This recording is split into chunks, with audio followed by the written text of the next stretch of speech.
সামনে মাদানী হুজুর বলছে আজানের পরও খাওয়া যাবো, এরকম হলে চলবে না। 15 ইচ্ছাকৃত ভাবে বমি করা বা বমি আসার পর তা গিলে ফেললে, যদি অনেক সময় অসুস্থতার কারণে বমি চলে আসে। আবার এখানে একটা বিষয় আছে, ইমামগণরা বলেন যদি রক্ত কোথাও কেটে গেল, কোথাও আঁচড় খেয়ে গেলাম বা কেটে গেল, রক্তটা যদি এখানে স্টপ থাকে অর্থাৎ প্রবাহিত না হয় তাহলে রোজা থাকবে।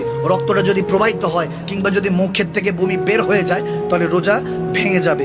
16 সূর্যাস্ত হয়ে গেছে মনে করে ভুলে দিনে ইফতার করলে রোজা ভেঙে যাবে। অনেকে মনে করে যে সূর্যাস্ত হয়ে গেছে কি ব্যাপার, এখনো তো আজান দেয় নাই মাগরিবের, এই চিন্তা করে যদি ইফতার শুরু করে ফেলে, তাড়াহুড়া করে, তাহলে রোজা ভেঙে যাবে। 17 যদি কেউ রাত ধারণা করে স্ত্রী সহবাসে লিপ্ত হয়ে যায় অথবা শুভ সাদেকের কথা জানতে পেরে তৎক্ষণাৎ সহবাস থেকে বিরত হয়ে যায়, তারপরও ফতোয়া স্বামীর 3য় খণ্ডের মধ্যে এসেছে রোজা ভেঙে যাবে।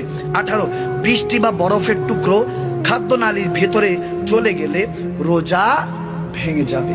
কারণগুলি বাংলায় লিখে এনে বলে দিয়েছে, কি কষ্ট হয়েছে?